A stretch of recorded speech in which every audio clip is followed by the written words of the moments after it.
O livro nasce de um projeto de extensão universitária financiado pela CAPES, cujo grande desafio era construir uma ponte entre as pesquisas mais atuais de movimentos sociais, ativismo e confronto político e a sala de aula do ensino médio.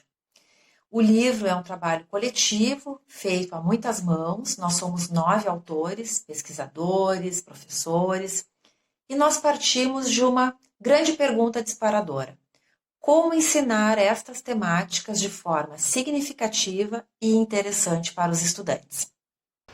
Para responder essa pergunta, a gente analisou como os livros indicados pelo Programa Nacional do Livro Didático têm trabalhado essa temática dos movimentos sociais.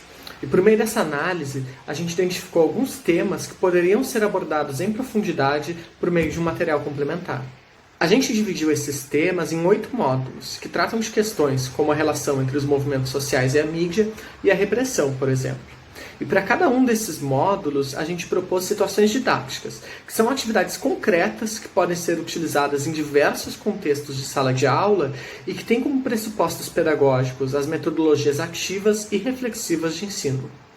Que nós elaboramos as primeiras situações didáticas, nós apresentamos o material para professores e bolsistas ligados ao PIBID dos cursos de Ciências Sociais das universidades parceiras e convidamos para aplicação e realização de testes.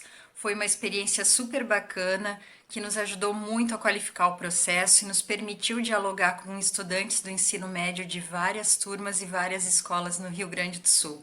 Esse diálogo foi fundamental para qualificar o nosso trabalho, que está apresentado para vocês na forma desse livro. Em uma das situações didáticas, os estudantes são convidados a um jogo de tabuleiro em que as cartas reproduzem situações comuns do dia a dia dos brasileiros. No entanto, aos poucos, o jogo revela que há uma estrutura social em que tais situações se desenrolam e que as diferentes posições sociais dos jogadores guardam desfechos e estratégias diferentes para lidar com cada desafio.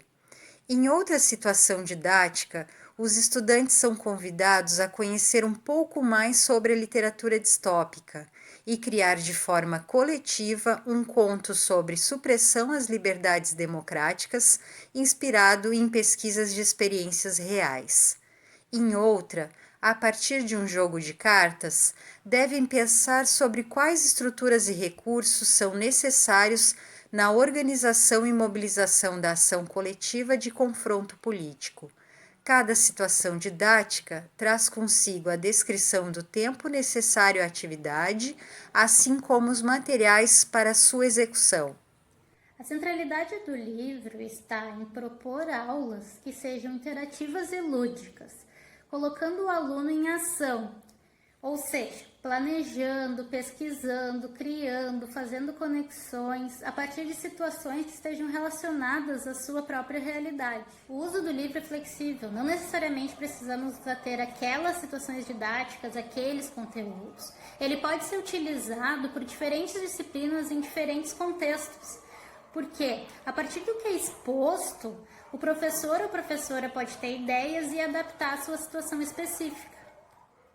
Ele também tem um potencial para integração, tanto no que diz respeito aos conteúdos da própria sociologia, ou seja, estamos tratando especificamente sobre uma temática de movimentos sociais.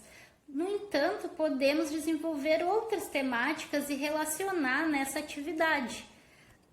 Para isso, a gente tem uma parte no final de cada situação didática chamado Mais Sociologia. Ali são sugeridas algumas temáticas que podem ser desenvolvidas na atividade, integrando, portanto, diferentes temas da sociologia. Também no que diz respeito às diferentes disciplinas. Nesse caso, no final de cada situação didática, se sugere um projeto interdisciplinar, integrando diferentes áreas do conhecimento, conteúdos, por exemplo, de matemática, de história, de literatura, e uma atividade que conjuntamente seja desenvolvida a partir daquela situação didática. O livro também apresenta ferramentas conceituais para auxiliar docentes na aplicação das situações didáticas. A introdução contém os pressupostos conceituais e teóricos e um conjunto de referências bibliográficas sobre o tema do ativismo e dos movimentos sociais.